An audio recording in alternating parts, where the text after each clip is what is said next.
monde, c'est Charlie, bienvenue sur ma chaîne, j'espère que vous allez bien. Aujourd'hui je vous propose une recette de saison, la tarte aux abricots. Elle est composée d'une pâte sablée, d'une crème d'amande et d'abricots. Vous verrez, elle est super facile à réaliser et vraiment super bonne. Donc pour tous les fans d'abricots, c'est le dessert idéal. Donc les amis, j'espère que cette recette va vous plaire. Et moi je vous laisse avec les ingrédients et la suite en vidéo.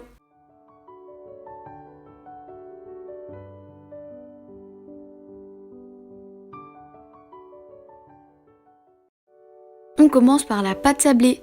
Vous aurez besoin de 60 g de sucre, 250 g de farine, 3 cl d'eau, 125 g de beurre et 2 jaunes d'œufs. Pour commencer, vous mettez les jaunes d'œufs et le sucre dans un saladier. Vous fouettez un peu avec une fourchette. Vous ajoutez l'eau et vous remélangez pour faire mousser le mélange.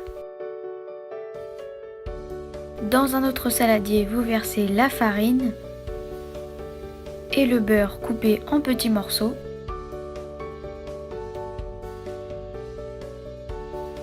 Et vous mélangez délicatement avec vos mains, donc surtout avec le bout des doigts, jusqu'à ce que vous obteniez une texture sableuse. Vous allez voir, progressivement les morceaux de beurre vont disparaître et vous allez obtenir du sable qui doit vous filer entre les doigts.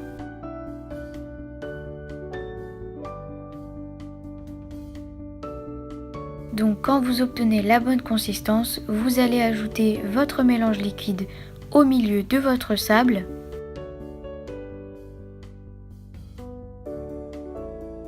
Et vous allez d'abord mélanger avec la pointe d'un couteau, grossièrement, sans donner de forme à votre pâte. Et vous allez pouvoir ensuite y aller avec les mains. Vous allez pétrir et malaxer la pâte jusqu'à obtenir un mélange à peu près homogène. Quand c'est le cas et qu'il n'y a plus de sable au fond du saladier, vous allez fariner une planche ou un plan de travail, vous versez votre pâte dessus et vous allez continuer de la pétrir un peu pour mélanger vraiment tous les ingrédients ensemble et vous pouvez ensuite former une boule.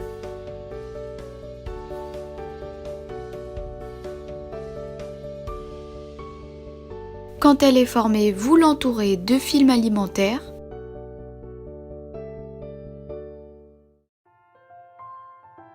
Et vous la placez au frigo pour environ 1 heure.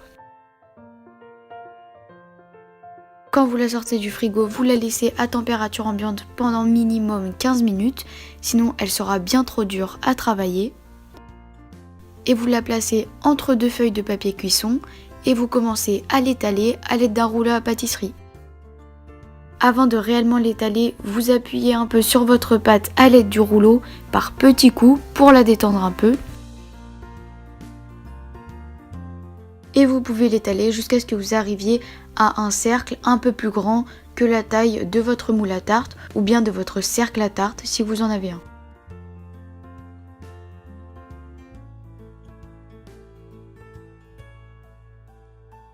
Donc vous regardez, c'est approximatif, hein, après mon cercle il n'est pas régulier, il n'est pas parfait mais c'est pas important.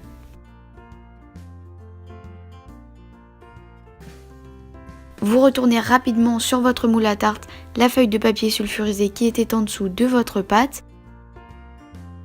Vous décollez délicatement la pâte de la feuille.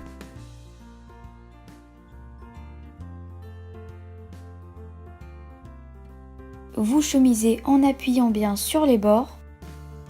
Vous découpez la pâte qui dépasse et vous la mettez à des endroits où il en manque. De toute façon, à la fin, c'est fort possible qu'il vous reste des petites chutes de pâte. À ce moment-là, vous pouvez faire des petits sablés à côté. Donc vous appuyez bien pour vraiment coller la pâte au bord du moule. Le but, c'est d'obtenir quelque chose qui soit le plus régulier possible. Et quand vous obtenez quelque chose qui vous convient, vous retirez la pâte qui déborde avec un couteau, s'il y en a bien sûr. Vous la placez ensuite au frigo pour environ 30 minutes. Donc là j'ai repris la vidéo de la pâte sablée que j'ai utilisée pour... Mais là ce que je suis en train de filmer c'est la vraie pâte que je vais utiliser pour ma tarte aux abricots. Donc vous piquez votre pâte sablée avec une fourchette.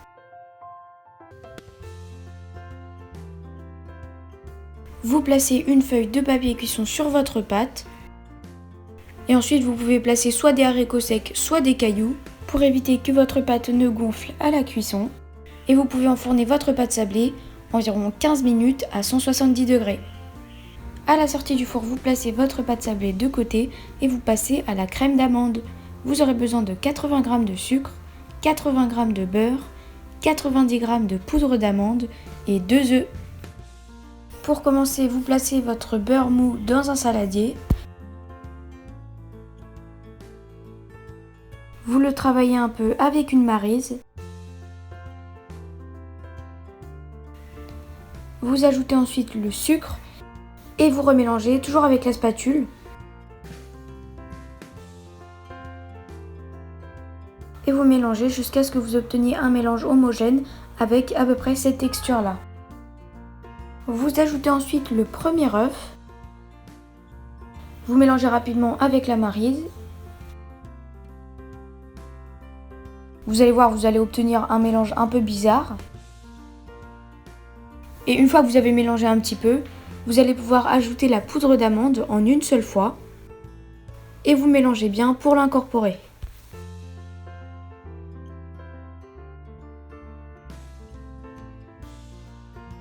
Et quand votre préparation est homogène, vous allez fouetter un petit peu le deuxième œuf avec une fourchette. Et vous allez l'ajouter petit à petit à votre crème d'amande. Donc vous en ajoutez d'abord une partie, vous mélangez un peu, vous observez la texture que vous obtenez et quand elle vous paraît bien, vous arrêtez d'ajouter l'œuf. Et après vous pourrez utiliser le reste pour une omelette ou une quiche par exemple. Alors vous voyez, moi j'ai juste eu besoin d'en ajouter un petit peu et ça suffisait. Donc vous mélangez une dernière fois votre crème d'amande. Et quand c'est bon, vous allez pouvoir la placer sur votre pâte sablée.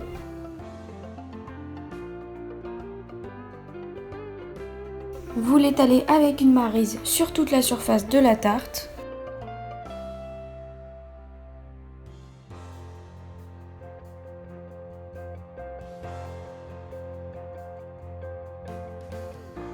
Et quand c'est bon, vous passez au montage.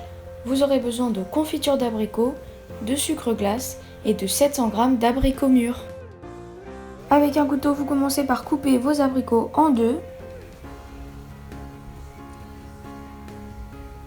Vous retirez le noyau et vous faites ça avec tous vos abricots.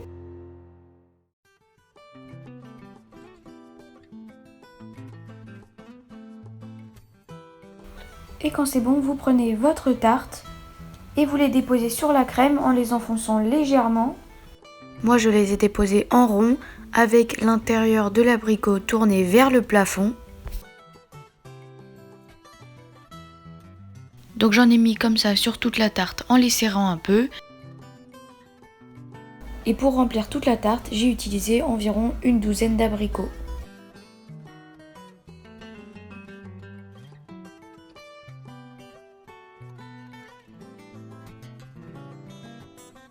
Et là, vous pouvez enfourner votre tarte aux abricots environ 30 minutes à 170 degrés. Enfin, à la sortie du four, vous pouvez badigeonner vos abricots de confiture d'abricot. Ça donnera plus de goût et ça fera briller un peu votre tarte. Et enfin, vous pouvez la saupoudrer de sucre glace pour terminer la décoration. Et voilà les amis, la recette de la tarte abricot-amande est terminée. J'espère qu'elle vous aura plu. Si c'est le cas, n'hésitez pas à liker la vidéo et à vous abonner à ma chaîne YouTube. Et moi je vous dis bon appétit à tous et à mercredi prochain.